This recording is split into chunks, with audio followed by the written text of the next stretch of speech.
سماجی کاری 92 صحیح بخاری نمبر 6116 کی ایک حدیث میں ہے کہ حضور نبی اکرم صلی اللہ علیہ وآلہ وسلم نے ایک شخص کو غصہ نہ کرنے کی تلقین کی۔ در حقیقت اس حدیث کا یہ مطلب نہیں کہ آدمی کبھی غصہ نہ کرے، کیونکہ غصہ ایک فطری صفت ہے جو کہ انبیاء کرام علیہم السلام میں بھی پائی جاتی ہے۔ در حقیقت بعض غیر معمولی معاملات میں غصہ مفید ہو سکتا ہے، جیسے کہ اپنے دفاع میں۔ اس حدیث کا اصل مطلب یہ ہے کہ انسان کو اپنے غصے پر قابو رکھنا چاہیے تاکہ یہ اسے اللہ تعالیٰ کی نافرمانی کی طرف نہ لے جائے، جس کا عملی مظاہرہ انبیاء علیہم السلام نے کیا ہے۔ اس کے علاوہ اس حدیث سے معلوم ہوتا ہے کہ غصہ بہت سی برائیوں کو جنم دیتا ہے اور اس پر قابو رکھنا بہت سی بھلائیوں کا باعث بنتا ہے۔ سب سے پہلے یہ نصیحت ان تمام اچھی خصلتوں کو اپنانے کا حکم ہے جو کہ غصے پر قابو پانے کی ترغیب دیں، جیسے صبر۔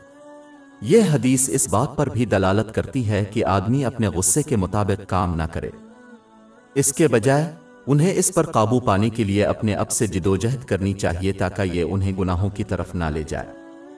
اللہ تعالیٰ کی رضا کے لیے غصے پر قابو پانا ایک عظیم عمل ہے اور محبت الہی کی طرف لے جاتا ہے۔ باب 3 علی عمران آیت 134 جو غصے کو روکتے ہیں اور لوگوں سے درگزر کرتے ہیں اور اللہ نیکی کرنے والوں کو پسند کرتا ہے۔ اسلام کے اندر بہت سی تعلیمات ہیں جو مسلمانوں کو اپنے غصے پر قابو پانے کی ترغیب دیتی ہیں۔ مثال کے طور پر غصہ شیطان سے منسلک اور متاثر ہوتا ہے۔ صحیح بخاری نمبر 3282 میں موجود ایک حدیث میں یہ مشورہ دیا گیا ہے کہ غصہ کرنے والے کو شیطان سے اللہ تعالیٰ کی پناہ مانگنی چاہیے۔ جامع ترمذی نمبر 2191 میں موجود حدیث میں ناراض مسلمان کو زمین سے چمٹنے کی تلقین کی گئی ہے۔ اس کا مطلب یہ ہو سکتا ہے کہ جب تک وہ پرسکون نہ ہو جائیں زمین پر سجدہ کرے۔ در حقیقت جتنا زیادہ کوئی غیر فعال جسمانی پوزیشن لیتا ہے، اتنا ہی کم موقع ہوتا ہے کہ وہ غصے میں مارے گا۔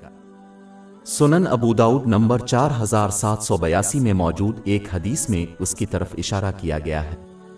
اس نصیحت پر عمل کرنے سے انسان اپنے غصے کو اپنے اندر قید کر لیتا ہے یہاں تک کہ وہ گزر جاتا ہے تاکہ دوسروں پر اس کا منفی اثر نہ پڑے۔ ایک مسلمان جو غصے میں ہو اسے سنن ابو داؤد نمبر 4784 میں موجود حدیث میں دی گئی نصیحت پر عمل کرنا چاہیے۔ اس کی وجہ یہ ہے کہ پانی غصے کی فطری خصوصیت یعنی گرمی کا مقابلہ کرتا ہے۔ اگر کوئی اس کے بعد نماز پڑھتا ہے تو اس سے انہیں اپنے غصے پر مزید قابو پانے میں مدد ملے گی اور بہت بڑا اجر ملے گا۔ اب تک زیر بحث مشورے سے ناراض مسلمان کو اپنے جسمانی حرکات پر قابو پانے میں مدد ملتی ہے۔ اپنی بات پر قابو پانے کے لیے غصے کی حالت میں بولنے سے گریز کرنا ہی بہتر ہے۔ بدقسمتی سے الفاظ اکثر جسمانی اعمال کے مقابلے میں دوسروں پر زیادہ دیر پا اثر ڈال سکتے ہیں۔ غصے میں کہے گئے الفاظ کی وجہ سے ان گنت رشتے ٹوٹ چکے ہیں اور ٹوٹ چکے ہیں۔ یہ رویہ اکثر دوسرے گناہوں اور جرائم کی طرف بھی جاتا ہے۔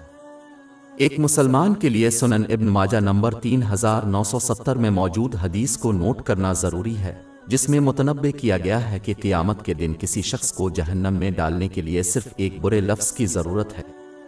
غصے پر قابو پانا ایک بہت بڑی نیکی ہے اور اس پر قابو پانے والے کو صحیح بخاری نمبر 6114 میں موجود حدیث میں حضور نبی اکرم صلی اللہ علیہ وآلہ وسلم نے مضبوط انسان قرار دیا ہے۔ در حقیقت نگلنے والا اللہ تعالیٰ کے لیے ان کا غصہ، یعنی وہ اپنے غصے کی وجہ سے کوئی گناہ نہیں کرتے، ان کا دل اطمینان اور سچے ایمان سے بھر جائے گا۔ سنن ابو داؤد نمبر 4778 میں موجود ایک حدیث میں اس کی تلقین کی گئی ہے۔ یہ صحیح دل کی ایک خصوصیت ہے جس کا ذکر قرآن پاک میں ہے۔ وہ واحد دل ہے جسے قیامت کے دن حفاظت ملے گی۔ باب 26 الشعراء آیات 88-89 جس دن مال اور اولاد کسی کے کام نہ آئے گی، لیکن صرف وہی جو اللہ کے پاس پاک دل کے ساتھ آتا ہے۔ جیسا کہ پہلے ذکر کیا گیا ہے، حد کے اندر غصہ مفید ہو سکتا ہے۔